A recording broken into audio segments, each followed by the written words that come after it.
Welcome trainers, back today we got another video. Today we are looking at a Gardevoir gameplay. Gardevoir is one of my favorite and best Pokemon. I am in Masters with over a 60% win rate, and here's how you can actually win in solo queue with Gardevoir.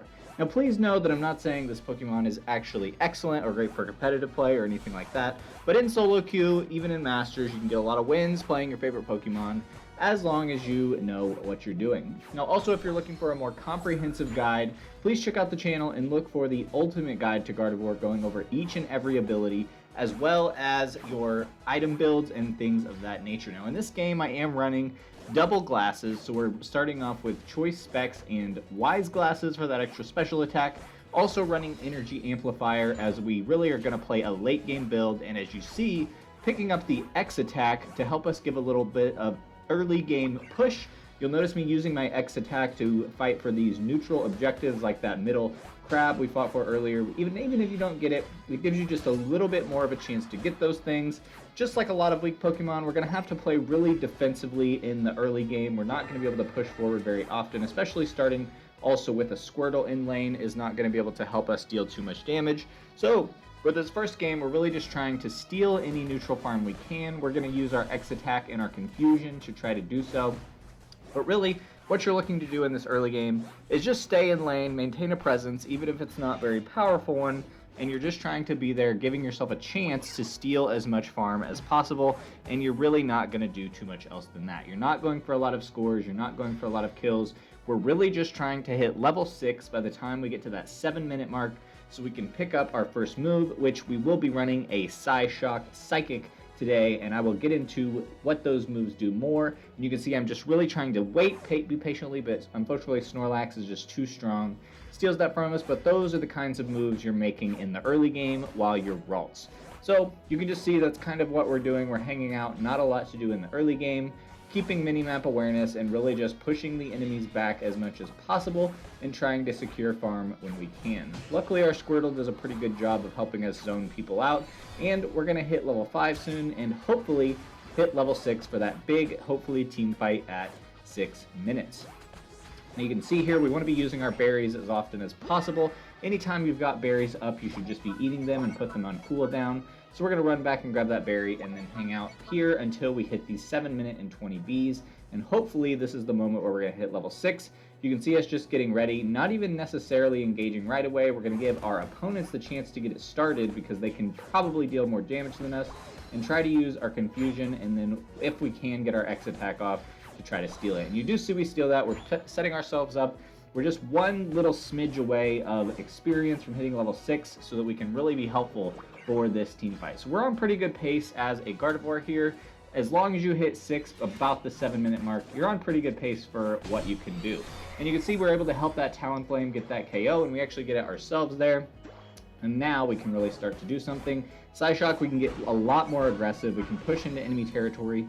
As long as we're keeping our distance to the best of our ability, we're trying to keep enemies at bay, making them afraid to come attack us by using that Psyshock, both as a way to deal damage and a way to scare the enemy off effectively. Now you can see I'm in a position for this Dreadnought. I'm going to pop my X attack in a minute, and really we're just trying to steal the Dreadnought. That's one thing we're really good at. Luckily, our Talonflame has the same idea, and between the two of us, we're able to get that Dreadnought. Really important for a Gardevoir to be able to get Dreadnought to help you with that rough track of getting to level 10.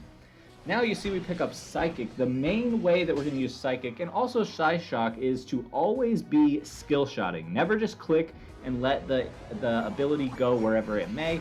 You always want to be mapping out your abilities very intentionally. You're providing a lot of kind of almost sniper rifle damage from far away. You're popping off your abilities as often as possible to provide extra damage to your team. And specifically with Psychic, we're going to use Psychic as a zoning ability as well as a damaging ability. You can see right there, even though Greninja's under under his goal, we're able to use Psychic to keep him back and allow our team to steal all the bees there, and that's the kind of things that Psychic can do.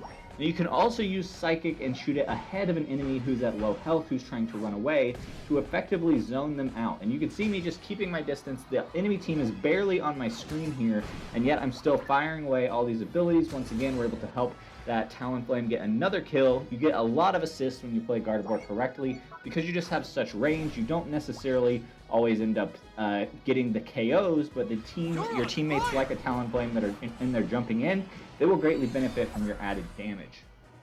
Now we've got our Unite move, and I do make a mistake in this game of not using my first Unite move here.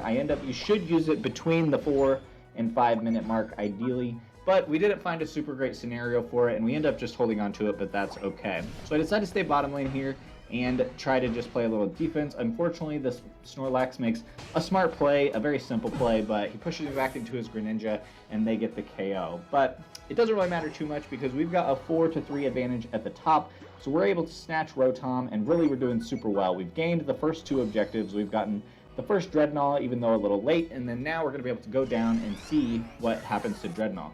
So I assess the situation and see that my entire team is up top for the Rotom push, so there's not really any way, even with all our range, that I'll be able to get Dreadnought by myself, so I decide it's just time to farm up.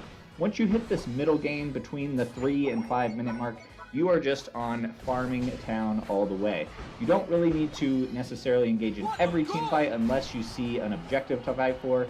Otherwise, we're really just trying to play some defense and mostly get our farm up, because the ideal situation as a Gardevoir is to hit level 14 specifically by the time we get to that 2 minute mark for the Zapdos fight. And the reason for 14 is simply that Gardevoir's moves don't upgrade until extremely late. So to get your upgraded Psychic for some extra damage, you do need to hit level 14. It's not absolutely critical to get the win. Everything still works, of course, but being able to upgrade your moves is just something that's really nice to do. So you see me holding my abilities. I'm very intentionally thinking about where I might put it. I'm not just clicking them and letting them fire away, and I'm looking for a place that I can put them in. As soon as I see an enemy, I'm going to use that to get some damage started. Same thing with Psyshock. We're going to all put our pressure on the Snorlax, and regardless of how the outcome of this fight ends up, it's going to be considered a win for us because he popped his Unite move at the 3 minute mark, and now he's not going to have it for a crucial Zapdos fight. Now I see the team decides to think about pushing here. I could use my Unite move, but because I'm aware of a Zapdos fight coming, I know there's no chance I'm going to use it at the 3 minute mark, and so I'm not even considering it, even though the positioning would have been really good to catch a couple people in my Unite move. I know that I need to save it, and that's what you should do too. If you're below about 3.5 minutes, you really should not be using that Unite move. You want to save it. So unfortunately, Eldegoss gets us there, but that's okay. We're set up pretty well. I'm a little behind schedule on level from where I'd like to be in the average game. Probably should have spent a little more time farming because I'm not going to get my Psychic upgraded. But at the end of the day, we've got our Unite move ready. We've positioned ourselves pretty well as a team, and now we're just going to head to the middle and prepare for this battle. Now, a couple things I'm thinking about. If I can get to the right side of the Zapdos arena without getting attacked, that's a great point to use my Unite move at the choke point to potentially catch a couple people. Now, I'm also, now that the 2 minute mark is here, I make a decision to go with the team and fight the bulk of the enemy team. And you can see me zoning here, looking for a place to use my Unite move, but I don't throw it at that Blastoise because you never want to throw your Unite move at just one enemy. You always want to look for a spot where you can catch at least 2, and if you get more, it's a bonus, but you're looking for a minimum of 2 Pokemon to catch in there. And so I didn't see that opportunity, so you'll see me run to this right bush. I want to check and see if I can get 2 Pokemon in here. I see the Snorlax coming, so I'm getting ready. I see that Talonflame just by luck, and I try to catch the Snorlax, but I miss. But at the end of the day, I am able to knock out that Talonflame with massive burst damage, and that's still very helpful to our team because Zapdos is a Pokemon that loves to steal Zapdos.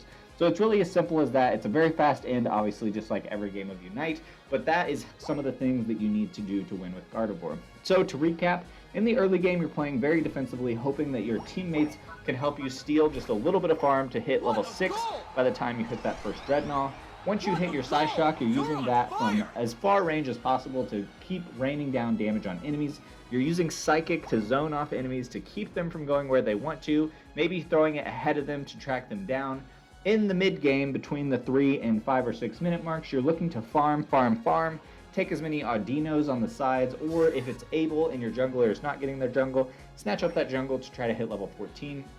And the biggest thing when you're playing Gardevoir is in that last 2 minutes, try to position yourself on the right side of the Zapdos pit if possible. Prepare for the enemy team to come in through choke points and try to hit at least 2 people with a big Unite move, getting for a bunch of KOs. And those are really the things, the essential ingredients to win with Gardevoir. So let me know what you think. Like I said, Gardevoir's not the best Pokemon, obviously, in Unite, crazy, but any Pokemon can be fun and can win when you play well, particularly in solo queue if you're playing in low-ranked Masters. So I hope you guys enjoyed this video. We will go ahead and look at the stats just to iterate one more point. When you're playing Gardevoir, even though you're doing a lot of damage, you're sort of a supplemental damage to help your teammates get lots of KOs. And so if you're playing Gardevoir right, in my opinion, you should actually end up getting a lot of assists. Now you'll see in this game, I believe I had 5 KOs and 11 assists. Only dropped 30 points, probably should have worked a little harder to score just a bit more. But overall, if you're scoring a lot of points, you're probably not playing Gardevoir quite right, but you should be getting lots of assists. So thanks for joining me today. I hope your guys' next battle is the next one yet.